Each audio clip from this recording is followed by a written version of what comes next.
Hello, Welcome this is back. coming final weeks of football, playoff football. This is your host, Caleb Leonza, and co-host Titus Odom of League of the Wings. Mhm. And interesting weekend for football, one could say. Do you We want to start started with 32. Last week we had 8, and now we only have 4. getting It's down to the wire? the joy and sorrow. Do you want to go over the little thing that happened today with your Colts before we start any of the predictions? Well, there's many things that happened today, honestly. But yeah, I guess the bigger news is Phillip Rivers' retirement. So I had to research into it because I was very confused why he retired so quickly. Because I was watching a week ago the meeting with our general manager Chris Ballard, his little media session, which I mean, he'll talk to the media for hours. He won't hold back. He's a great guy in that sense. He was saying that Phillip Rivers was going to go to the doc, get checked up to see what the procedure would be for his off-season surgery. We're in a podcast right now. And then You're good. It's all right. That was and then Brendan. He was going to get checked up with the doc, and then they'd meet back in a month because back then in a month's time it's still plenty of time to get through like free agency or whatever. I think that kind of confirmed to the media, at least, that Ballard was considering Phillip Rivers as the favorite going into the offseason, like as an option. If he was going to let Rivers like think about it for a month, even though he wasn't under contract anymore, like that shows like how much Ballard respected him. And Frank Reich, obviously, he was his quarterback's coach back in San Diego for a short period of time, so it was obvious that there's a lot of love from the organization for Phillip Rivers and how they wanted him back. Hopefully, get him back to another AFC championship, maybe even the Super Bowl, maybe even win the Super Bowl, which he has never done before. But apparently, the word on the street is that earlier this week he called up Frank Reich, emotional call, and was just like, "I gotta retire." 17 years in the NFL, my number 17. I just like, it seems like the time's up. When you know, which is the same thing our left tackle Anthony Costanzo said when he retired not only just like a week ago. So a lot of big deal retirements within the Colts organization. Basically, the reason why he didn't want to think about it from as like up to a month was because he felt like it was the respectful thing to do for the Colts organization, having to deal with all these, all the quarterback dramas we've dealt with past 3 to 4 years. We've had 4 different starting quarterbacks, or will be having 4 different starting quarterbacks. It was Andrew Luck, then Jacoby Brissett, then Phillip Rivers, and now someone else, because Jacoby Brissett is no longer under contract, and I doubt we would bring him back to be starter.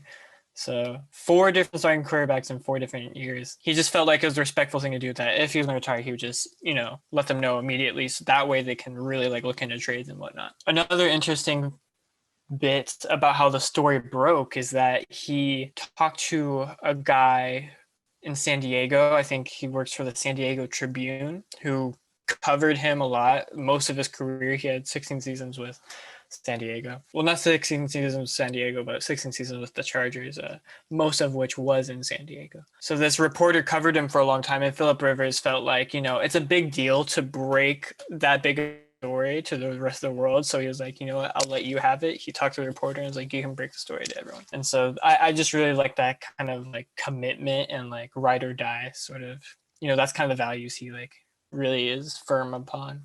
It's just like the way he looks out for people. Yeah, just the way he gives back to Indianapolis and San Diego and even LA. Really inspiring. And he should be a Hall of Famer. I know there's a lot of discussion about whether or not he should or shouldn't. It looks pretty split based off of Twitter polls I'm looking at, but luckily it's not up to Twitter. And I believe that since the Hall of Fame is decided upon big-time league analysts and writers, who Phillip Rivers has, really charmed them over the years, I believe he will. If not first ballot, then second ballot Hall of Famer. The only thing that he lacks is Super Bowl wins and not much playoff experience and appearances. I mean, he's made it to the AFC Championship. He's only lost once in the wild card round, which was, his most recent appearance. Divisional round is typically where he struggled. And then obviously his one time in the AFC Championship, I believe only one time, against the Patriots, he was playing right after his ACL surgery. So it's just a tough break for him. It's a shame that he never reached the Super Bowl because I know he would have played his heart out, but there are a lot of Hall of Fame quarterbacks who never won, such as Dan Marino. So I don't think it's as big of a deal. Obviously, it might keep him from being a first ballot decision or 100% decision, but we'll definitely probably a 100% decision won't go through. And I feel like in the next couple of years, we're going to see a lot of Hall of Famer quarterbacks or Hall of Fame quarterbacks exiting the league because of age. Like you got Drew Brees possibly retiring this year, most likely Tom Brady in the next few years. I don't know about Aaron Rodgers. He's still youngish, quote unquote, but he's getting up there in age. So you're going to start seeing a new or an end of an era, if you will, with these like older quarterbacks exiting the league in the next couple of years. So it's kind of like a league-wide like shift of these younger guys going to be the face of the NFL now, and it's just like replacing the older guys that are retiring. Yeah, and the new gen is being featured as the AFC Championship, and Patrick Mahomes versus Josh Allen, and then the old gen, as you're talking about, is Rodgers versus Brady. So I think that's a really cool storyline, how that kind of lines up. But other things about Rivers, like just my personal connections, like he's probably the second quarterback name I remember growing up. Because first is Peyton Manning, who, my dad raised me a Colts fan, so obviously I knew of him because, he is just as great as he is. They actually had the Hall of Fame meeting recently before they took their vote, which we don't know the results of that yet. Whoever presented Peyton Manning's case was just like mic drop, and then that was it. He said Peyton Manning mic drop, and that was his whole case. Because it's expected to be 100%. So obviously Peyton Manning was first for me. And secondly was Phillip Rivers because he is from my hometown, Decatur, Alabama. He even attended like some of the elementary schools in the area. I think when he actually started playing high school football, he moved a town over for a better program, maybe. I'm not sure. But he brings a lot back to the community regardless and is actually going to become a high school football coach in South Alabama, I believe. So taking after his father was a high school football coach. So that's just a huge deal for me to see that now that Peyton Manning has retired. So is Phillip Rivers. And so, very weird feeling, especially because like he got to have his final season with the Colts. I thought that was nice. Other interesting statistics is that he set a franchise record this season for completion percentage. No, he didn't set a franchise record. He was second most franchise record for the franchise record. The franchise record held by Peyton Manning, I want to say 2008, but he was second. And then he was also second in most passing yards in his last season in the NFL, which surpasses Peyton Manning during his last season in the Broncos. It surpasses Drew Brees this season, obviously. It surpasses everyone else except Andrew Luck with the Colts. That's crazy. It's funny how that works. But, wait, so what was the statistic again? Most yards before retirement? Most passing yards in the season before retirement. His final season, because he was slinging it, man. He wasn't necessarily making a lot of the explosive plays with the running game we have, but he was slinging it for sure. Not a career low interception rate, but definitely close to it. I don't know why people are making it seem like he's not the guy he used to be, because sure, maybe he was a lot better before, but he's still maybe even top 10, top 15 quarterback right now.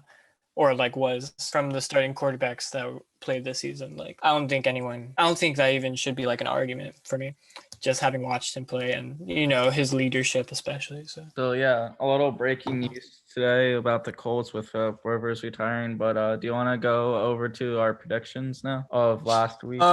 Yeah, we can. I also just want to point out that Lions also hired a coach as well, Dan Campbell, and a lot of people have been hinting at the fact that Dan Campbell might be a coach that Matthew Stafford would have a good relationship with. Like they believe Lions hired him with the understanding that he could somehow sway Matthew Stafford into staying for another rebuild or whatever. That's just something Matthew Stafford is rumored not to want to undergo as another rebuild, but supposedly Dan Campbell might actually keep him there. So we'll see. I personally want Matthew Stafford on the Colts now. Yeah, I honestly don't know what the Colts are going to do right now because the only quarterback we have under contract is our 4th-round pick, Jacob Eason, who didn't play a snap all year, but supposedly has the best arm talent in the NFL, according to some reporters. You definitely have the market cap or market space to make a big move on, like Matthew Stafford. It's probably the favorite, like you said, but on the other quarterbacks that we've run over on the past couple podcasts with, like Matt Ryan, possibly Carson Wentz, and a couple other QBs. But yeah, you guys definitely have space to make a big move over the off season. That will be definitely exciting. And we have enough, like, I don't know, currency as far as like draft picks or depth players that we could trade away to move up in the draft if that's an option.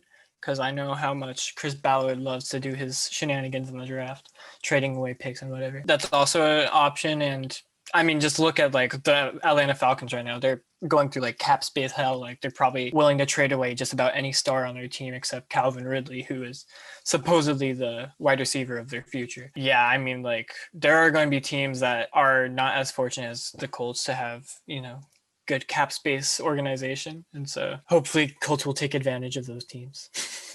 Yeah, for example, the Eagles, who are second to last in market cap. Which is insane, by the way. I think they're like negative 70 million down the hole or whatever.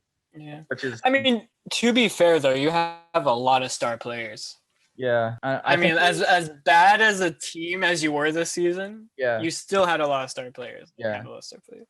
Well, I mean, I think the only reason why we did bad is because 1, injuries got to us, and then 2, organizational flaws. But I think we recently, I forget when we did it, but it was in the last couple of weeks, but I think we did restructure Alshon Jeffries and I think Jason Kelsey's contract, so that made the market cap go down a little bit. But I think we should just release Alshon Jeffrey. So the Packers. Yeah, we can get into the predictions. Yeah. Packers Rams. We got Packers winning it, which we did predict that, obviously. Yeah. This was a cool game. There are a lot of interesting things that happened. Like Aaron Rodgers got the rushing touchdown he had been waiting for. He did the craziest pump fake in the red zone I've ever seen. That was pretty cool. I didn't get a chance to watch it or hear much. What'd you see from it? Oh, I was just gonna say, like, I didn't see much about the game because I didn't really pay attention to it because while that game was happening, I was moving houses, so like I didn't really get the chance to pay attention. But I saw the score and I was like, that's like a super odd score because like 32-18, like you rarely ever see that score. But that's like you can't really predict that one. I don't even know necessarily what happened to make that score like that. Rams obviously went for a lot of field goals. Packers, I think Crosby. Oh yes, Crosby couldn't get the extra point because of a bad snap or something, and supposedly they were trying to run it in after that, failed, and Crosby got hit hard. So that's what I remember happening. Devontae Adams was the first touchdown, which is interesting because Devontae Adams went over to Jalen Ramsey before the game and was like, let's give them what they want, because that was like the marquee matchup everyone was talking about, the heavyweight matchup that is Devontae Adams with Jalen Ramsey. And then the first touchdown is Devontae Adams coming across like the back of the offensive line, quarterback tosses as soon as the snap comes off right to Devontae Adams' hands in the end zone, and Jalen Ramsey is just like trying to chase him from trying to get through the linebackers that get to him. But yeah, that's crazy. What did you take? What did you take from the game, or did you pay attention to it at all? Or? Yeah, I didn't pay attention too much, but from what I saw, I had it on while I was doing some work. Is that Packers defense is better than people anticipate. I think a lot of people are just like looking at Rodgers, Vontae, which is, fair. And even Aaron Jones. Very fair to look at those guys as like, the highlights of the team. But that defense really got the best of a good McVay led offense, because supposedly they had supposedly McVay's offense just for some reason has done really well against some of the high caliber teams. Like I don't know who was talking about it, but some Cardinals defensive guy, maybe it was Buda Baker, who was saying that as long as he's been in the league, he has never beat McVay's offense. Just for some reason, they've gotten the best of, and they're pretty decent defense as well. Just the way that Packers kept them to low scoring drives, just like field goals most of the time, and then just kept them under 20 points. Like that's just as good as you can get in divisional round playoffs. Maybe not as good as the Bills kept Ravens to 3, which we will discuss next, but I could really honestly see just the Buccaneers next week just get kind of eliminated by this Packers defense. Like I could see it as good as the Bucs have looked against in this playoff. One little thing too. Our scores are actually pretty close to the actual score because, like you said earlier, like almost impossible to get that amount exactly because it was like such an odd score. You predicted that the score would be 34-24, and I predicted 35-20. So like both having the Packers score 30 plus points and then like Rams kind of being shut out and having a lower score. So kind of a blowout. I was 2 off of the Packers score and you're 2 off of the Rams score. I mean, honestly, like it's just a 5-pointer. That's why it's a 5-pointer and not as big as like predicting who wins or whatever, just because like it's so hard to get it exactly right. But yeah, if you do, then legendary, which we did both do. But we'll get to that later. Bills Ravens. I don't even know what much to say. Ravens defense, we all know, is like pretty well organized, pretty good. Bills only putting up 17 actually is pretty impressive, right? The narrative was that the Ravens offense has just been rolling. Mm-hmm. They've been better than they have been to start the season. Like they ended the season great. Their last playoff game against Tennessee, which is not the best defense, but decent. They ended that really well. Lamar Jackson just on top of things. And so they're going to make it a close game. Even a lot of people may even suggested a high-scoring game, as we did. We suggested that. we did that. we just felt like Ravens could compete a little. Yeah, we still both had the Bills to win, but Ravens would compete, and Ravens could only put up a field goal. Bills got a defensive touchdown, so not even their offense didn't even like spark either. They only scored 10 points and only 1 touchdown the entire game. So Ravens defense shut down the Bills offense to only 10 points, which is like incredible. And the guy who had the 101-yard interception or whatever, I was watching a meme or whatever, or like a TikTok on it, and him going through like training camp and stuff, or not the training camp, the thing before the draft, like the skills and stuff. I forget what it's called. Something camp. Is it training camp? I forget. The combine? Yeah, the combine. There it is. During the combine, I think he was trying out that defensive or cornerback. He was trying out for a wide receiver, I believe, or I forget the exact position, but he was doing the one thing where it's like you catch the ball and you drop and you look and you catch the ball aside, and it's like a catching skill thing to look to see if they have hands or not. And one of the balls like directly hit him in the face because he just wasn't paying attention and he did it went directly in his face. So like he just had a poor combine and everyone was like trashing him like, oh my god, like, end up like terrible. Like he's not gonna end up anywhere in the NFL. But it was kind of like a nice little story where he's like went from that getting hit in the face in the combine to getting a pick 6 in the playoffs to help his team win. So it was kind of like an inspiring story, a little story there. Fun fact. Back when Dwight Freeney was with the Colts, he had a longer career just because he was like a veteran presence and he was good at training some of the up-and-coming defensive linemen. And so there were 2 young defensive linemen on our team that weren't, getting the hang of it real early in their careers, but Dwight Freeney like kept training with them. But because the Colts organization was not as great as it has been in recent years, but back then they traded them off both to the Bills. Mm-hmm. And now they're recording like career high sacks and stuff like that. And Dwight Freeney is like, those are my boys. And so, Bills got a lot of talent on their defense that goes unnoticed. And I guess I don't know who that is. Like whoever's scouting, I guess, like can see talent and potential really well because they're not necessarily big names as part of the Bills, but they work great as a group in a similar caliber as the Colts have, in my opinion. And I guess unlike the Eagles, they actually know how to develop talent too, and not just pick talent and make them useless. or like Yeah. not actually use them. But if the Bills offense could only put up 10 against Ravens, I'm really worried about how they're going to do against the Chiefs. Because, like, hey, Mahomes might be out, sure. There's still optimism in that area, but he's not on the defense. And the defense, they're good too. Yeah. They're really good. They know how to stop momentum, as they did in the fourth quarter against the Browns. And never doubt Andy Reid, what he can do with limited resources, so that's how I feel. Speaking of Chiefs Browns, oh, by the way, I should talk about like point stuff. Neither of us got either of the scores right because we thought it'd be high scoring, and Stephon Diggs was the guy to get the first touchdown, and we both chose opposing quarterbacks. So anyways, Chiefs Browns, we both correctly guessed the Chiefs because it's the Chiefs, of course. We didn't guess how much the Chiefs would put up. I said 27, you said 30, but I blame this on Patrick Mahomes getting a concussion.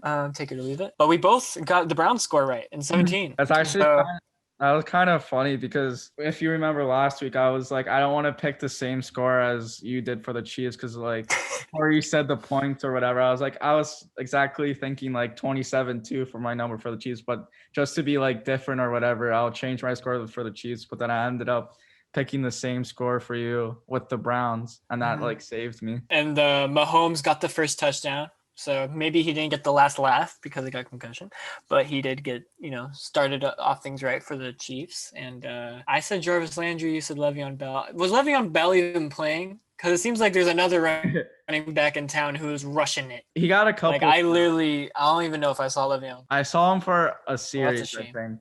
I saw him for a series. It's super windy outside. That scared me. I think I remember him playing one series, but I don't know how much playing time he actually got. But I'm still rooting for my boy Le'Veon Bell.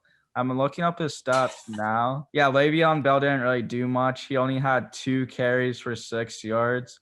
Pretty sure he had I guess he didn't have a reception. I thought he had a reception. Maybe it was a different game that I'm thinking of. But yeah, he only had 2 carries for 6 yards. I thought he would get more time than that. Tyreek Hill had more rushing or more carries than him.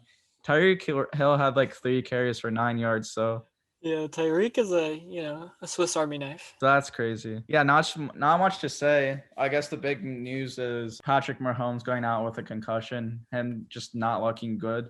I felt like I saw him limping throughout the entire game or whatever. He just looked shaken up to begin with. So that like little hit to get a concussion just made him out. And are they saying how long he's going to be out for? Or is it still undecided? Because I feel like a concussion is usually a couple weeks. So I feel like he's going to be out for at least the Bills game. And if they win, then. No, so he's having a light practice today, supposedly.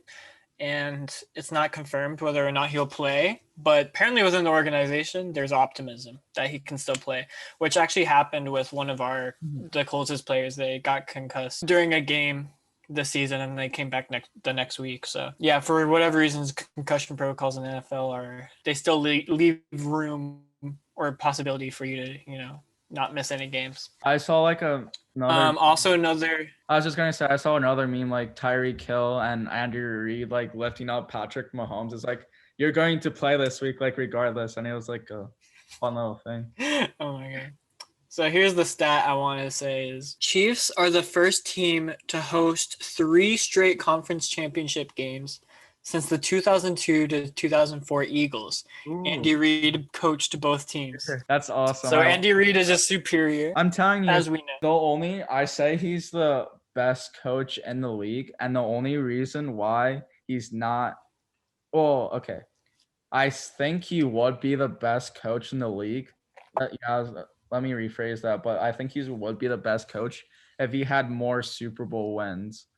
I think he could be better than Bill Belichick, but the only thing is that Bill Belichick has 6 freaking Super Bowls, so it's like you can't really argue with that. Man got 6 Super Bowls and Andy Reid only got 1, but if Andy Reid got more Super Bowls, especially with 2 different teams, but like his success with 2 different teams, because it's crazy with the 4 straight championships with the Eagles, and then he's doing this exact same thing with the Chiefs.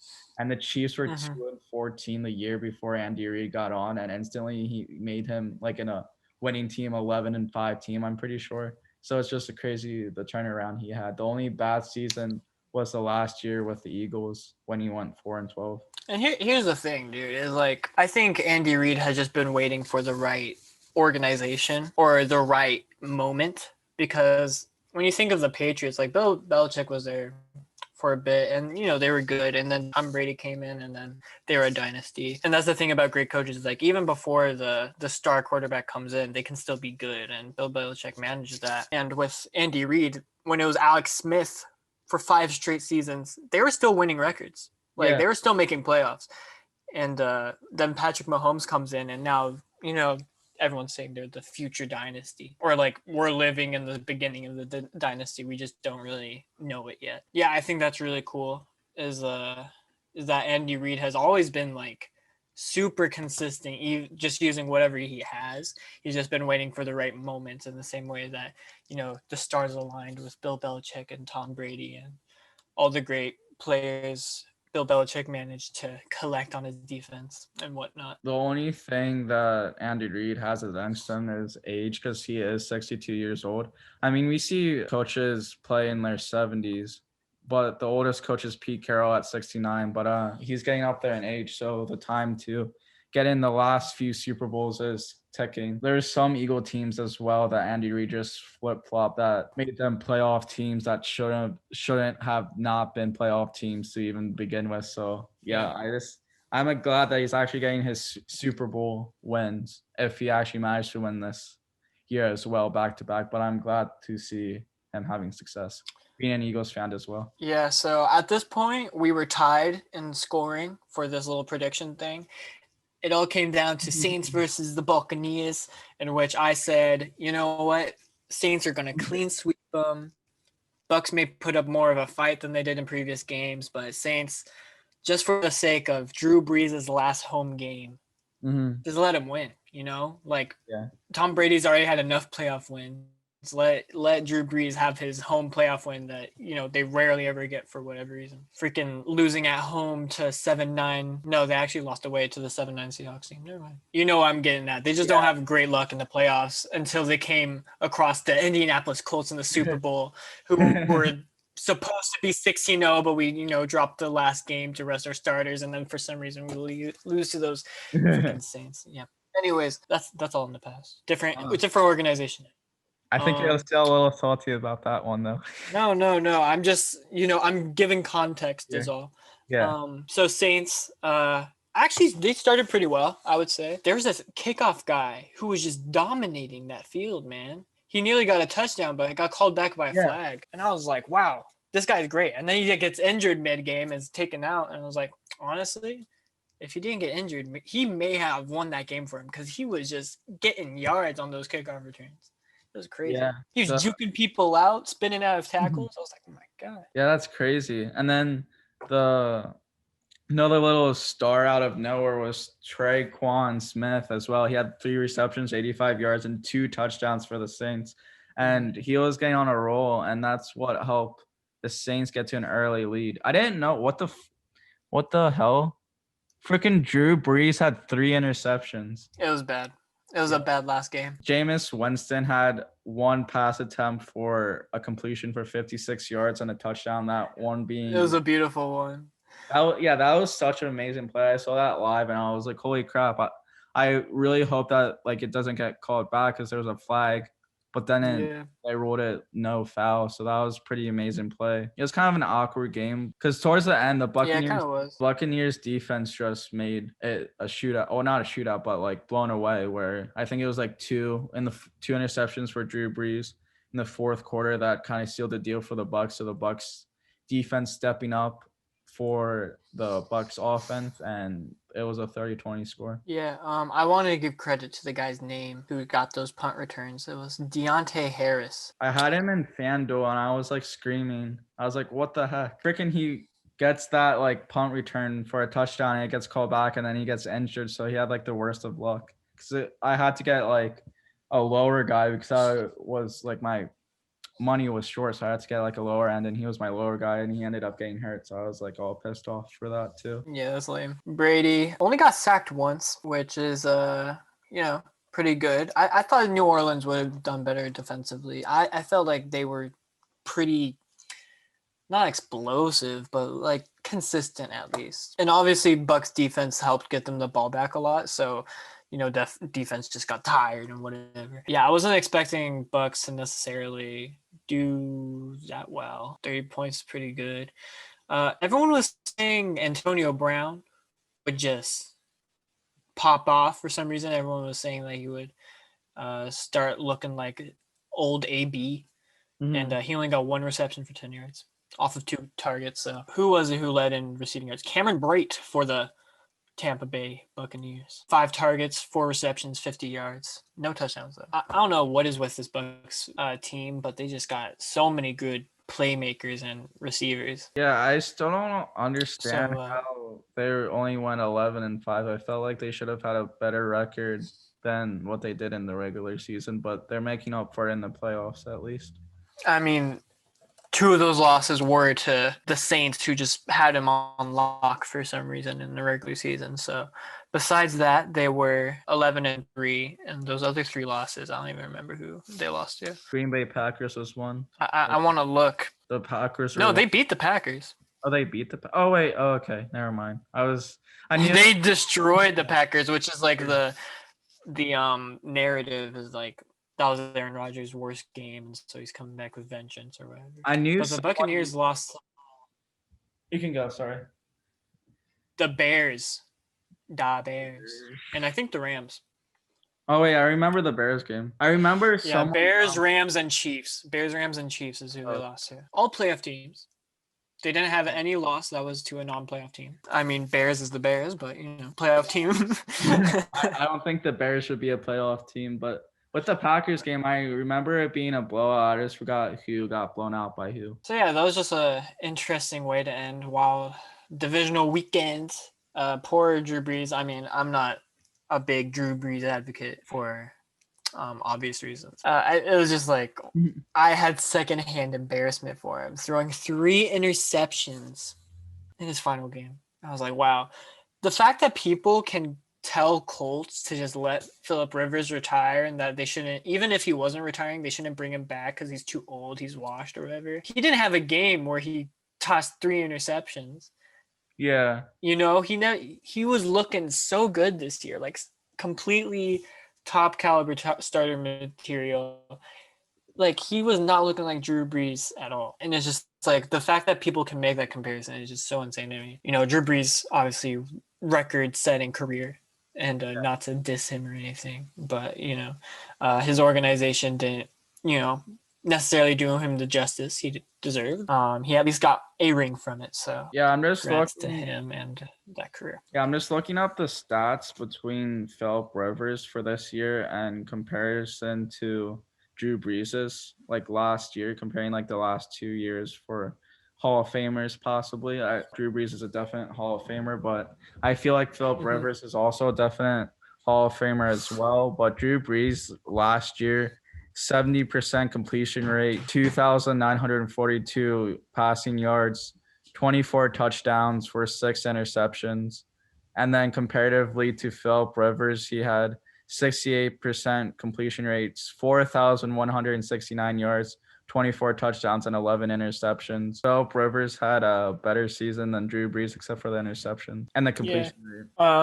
Supposedly, Drew Brees was playing with many injuries through this season as well. Ones that weren't even listed on the injury report for whatever reason, even though I'm pretty sure that's supposed to be illegal within the league, but whatever. But so did Phillip Rivers. He has to get offseason surgery due to some toe injury, but supposedly Drew Brees was a lot more extensive. Like it wasn't just one part of his body, like multiple part of his bodies are all banged up or whatever. So not the ideal way to go out, but it's kind of like how Peyton Manning was playing his last year. Not, his MVP self, but at least Peyton Manning could end it with a Super Bowl. First round ballot, 100% Hall of Famer. No doubt. No doubt indeed. Drew Brees. Reggie Wayne as well. Yeah. Reggie Wayne is also getting voted on, and he should be in. He checks all the boxes. He was a first-team All-Pro. He won a Super Bowl. He was a receiving yard leader. 14 seasons, I believe, longer than Calvin Johnson. Drew Brees is 42 years old, and Phillip Rivers is 39, so end of an era, like you said in the beginning. End of an era. Do you want Let's get into the new predictions. So we only got 2 games to go over. Chiefs, Bills, Yeah. So yeah. and then Here's how it's going to go down. Bucks, Saints. Bucks, Packers. Oh, Bucks, Packers. You said Bucks, Saints. Yeah, my bad. We were just talking Here's about how it's going to go down. So the stakes, the stakes increase with each round. Each round, I guess, like specifically, I should say, is each round of the playoffs is 120 points. So even the Super Bowl will count for 120 points, but more prompts will be added and more weight will be added to like certain prompts as well. So if I should, go into that a little. Correctly guessing the winner Packs versus for each matchup is 20 points now. So we went from 15 to 20. The final scores are both 10 points. And then the correctly guessing the player who scores the first touchdown is 5 points. But then there's 3 more prompts that I added. Who has the most passing yards in the game, who has the most receiving yards in the game, and who has the most rushing yards in the game. All 5 points. Oh wow, that's crazy amount. What's the final score? What's the final score for what's the final score for the past 2 weeks for the both of us so far? Or what's the points so far for the both of us? Oh right, so because you got the Bucks thing right, you got 15 more points over me. So right now I'm at 80 points and you're at 110, so it's a 30-point difference. Okay. And there's 120 points on the line this round. So let's get into it. First matchup is Packers Buccaneers on a Saturday afternoon. This is going to be interesting because the Bucks blew out the Packers early in the season. You got that. Buccaneers defense has been playing lights out. But Green Bay Packers defense has also been playing really good. But the Packers offense has been playing a lot better than the Bucks offense, I would say. So this is going to be a really tight matchup and it's going to be super interesting. But I think the Packers are going to win. I also say Packers in a pretty tight game. What's your final score? Wait, what did you say? Sorry, Trey screamed. Oh. I also say Packers in a tight game, but what is your exact final score?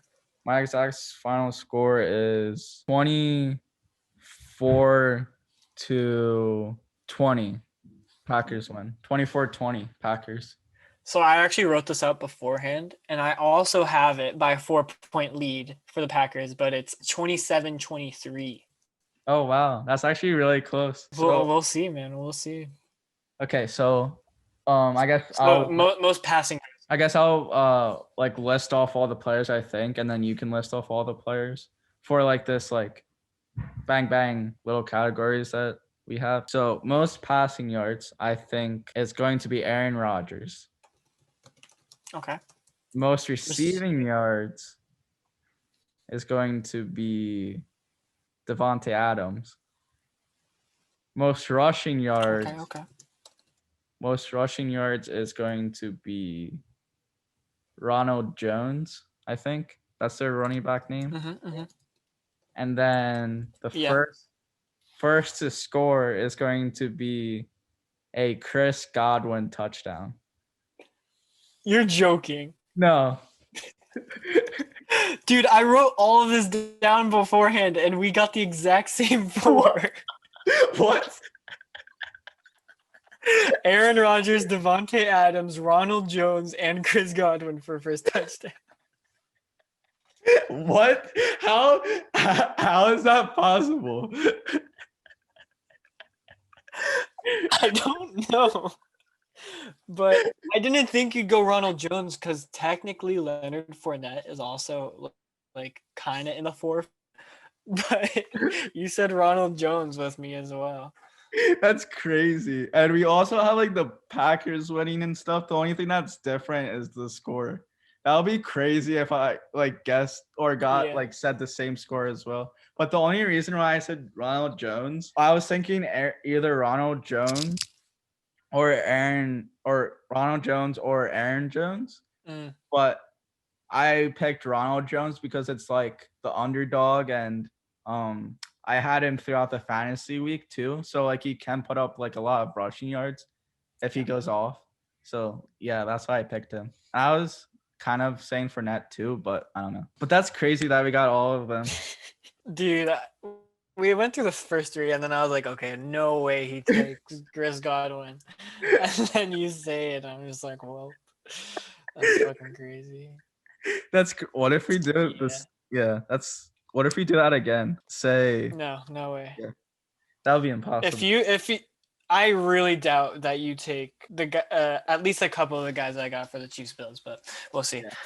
So winner of Chiefs Bills, I have Chiefs just because I think I'm optimistic about Patrick Mahomes coming back. I just think that Bills haven't looked as great as they ended the regular season. I know they got the win. A win is a win, whatever.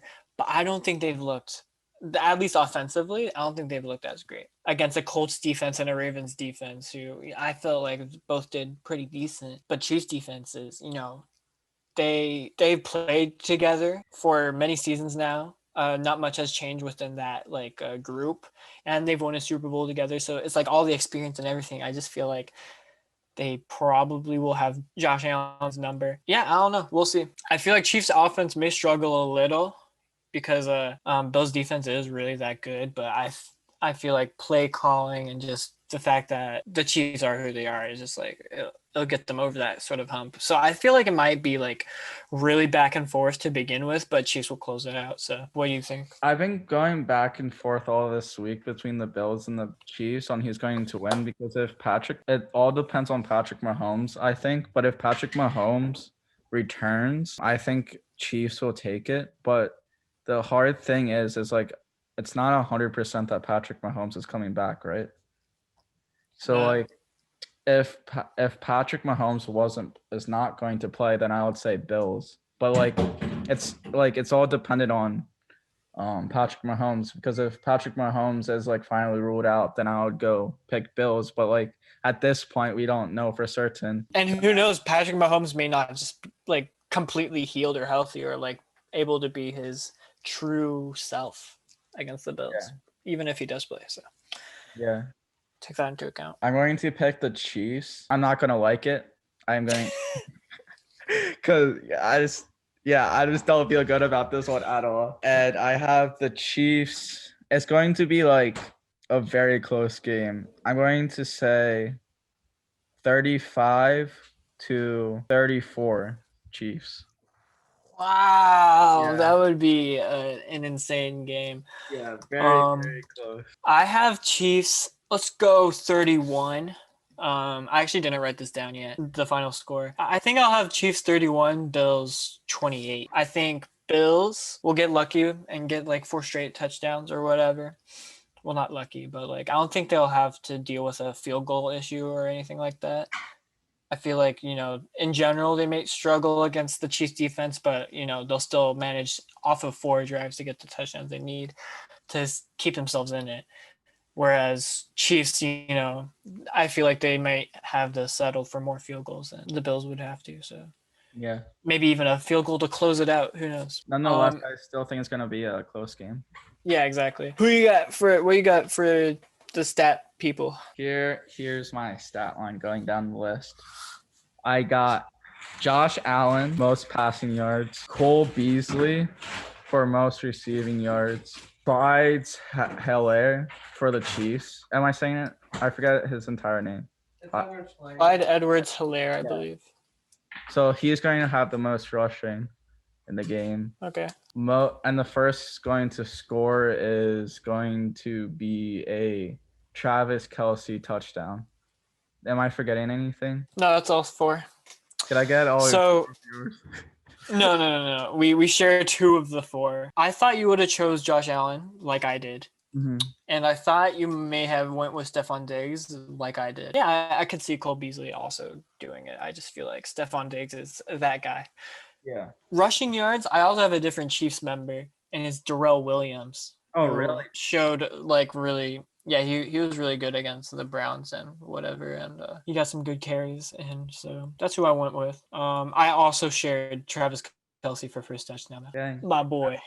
I was going between Diggs, but I was pretty sure that you picked Stephon Diggs for that. Mm-hmm. I was like, I want to make it a little spicy and pick Cole Beasley. And I like picking like the underdog too, because like Cole Beasley does have potential to get the most receiving yards on the team. Because I feel like I forget which game it was, but he had like 100 yards before half one of the games.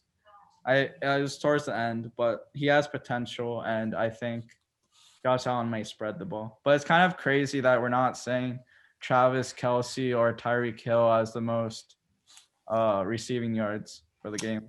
It could be either of those guys. I just feel like the Josh Allen, the Stephon Diggs connection is Yeah, basically as real as it gets. I think that's everything. We only have 5 disputes, Oh wow.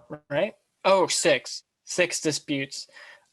As far as all the prompts go, which there are 14. So 6 out of 14 are our only disputes. Yeah, so that's interesting. I will send you the graphic then. Thank you. So yeah, let's wrap it here. I guess it's going. This one was a short one, just because of limited games that we're projecting and going over. They're getting smaller and smaller, so the podcast is going to get shorter and shorter, just because limited games and limited predictions. That's just how it's going to go. But I think this is the last over Zoom podcast we're going to have for the rest of the season, because hopefully you get back before next Wednesday.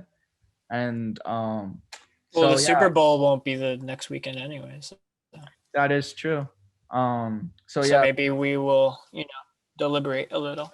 Yeah. Well, we got I was thinking maybe we could do a podcast with awards, because I think the awards show is happening. Oh yeah, NFL honors. Yeah.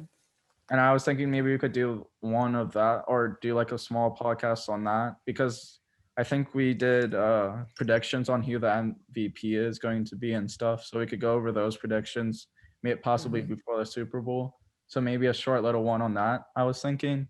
But yeah, so the next podcast is going to be in person, back in the old setup. We've been doing Zoom for the last month and a half, 2 months. I feel like it's been 2 months now. Wait, no, month and a half probably of Zoom calls. So it's exciting to actually get back and do it in the studio that we have. For sure. All right. See ya. Peace.